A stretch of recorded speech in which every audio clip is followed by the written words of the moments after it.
So it's time to sell, and have you neutralized your house?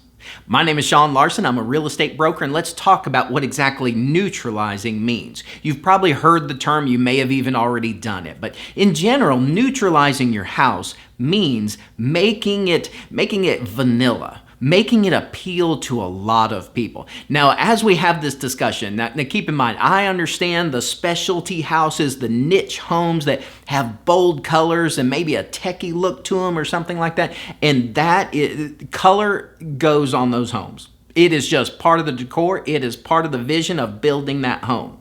So we are talking about the general market because what we want to do is we want to make your home appeal to the most buyers we can.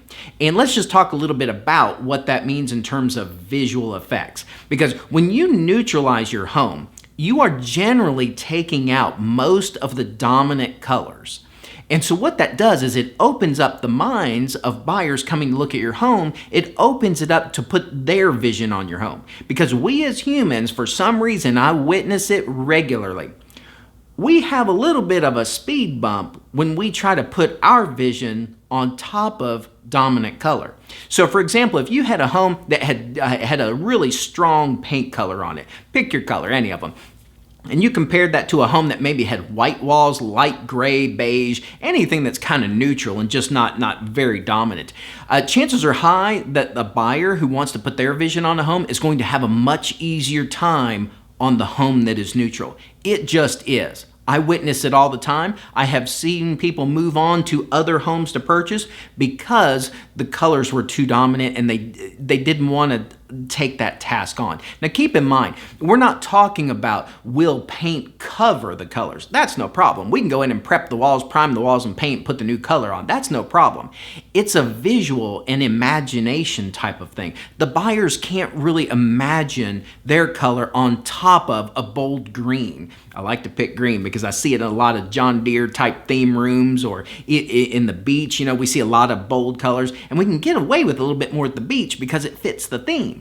But once you come off the coast a little bit, it changes a little bit. Buyers can't put their vision over something that's very bold like that. So we always recommend going with something that is on trend because you always want to seek guidance, like we talked about in another video, of people who are in the industry and they are getting feedback from buyers. So they know what buyers are looking for.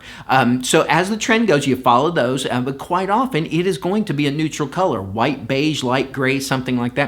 Look at what builders do. Builders know this because if you put a neutral color on the wall and generally lighter, you rarely go into a new construction home and see them put dark paint on the walls. You might on a niche room in a high-end home, you might see a study or something done like that, but in general, the homes are usually lighter and brighter. It allows buyers to put their vision on the home. It makes the home look larger. Hands down, lighter colors make spaces look bigger, and people love large spaces. So it's kind of a double win there when you're taking paint like that. So another thing, as long as we're on dominance topic there, dominance doesn't even have to be paint or a color of something. It can be a thing.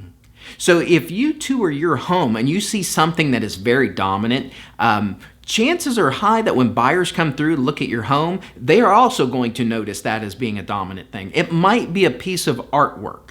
And remember, when buyers come to look at your home, you want them focusing on the home. You don't necessarily want them focusing on that one dominant thing. And trust me, when buyers come through and there's a dominant thing, whether it's a piece of art or no matter what it is, and they continue touring the home, guess what they're talking about for the rest of the tour? That's right. They're talking about that piece of artwork, and they're not talking about the home that they should be looking at. So neutralizing a home, while we kind of open up with paint colors and neutralizing that, making it light and bright and easy for the buyers to put their vision on it, neutralizing also applies to other things. If there is something or some things in a home that is not specific to the home's sale or niche or theme that is conveying to the buyer, you might consider removing that. Because it will distract people from looking at the home, which is the purpose that they're there for the showing. So that's just a little bit about neutralizing. We can talk about it more if you like. If you're a seller and you're prepping your home and you kind of want to know what's on trend and how you should be prepping it, or if you want an objective view, touring your home and saying, hey, we might need to take a few things out because those are distractions, I'm more than happy to do it. My name again is Sean Larson. I'm a real estate broker. Happy to help you however I can. Have a super day.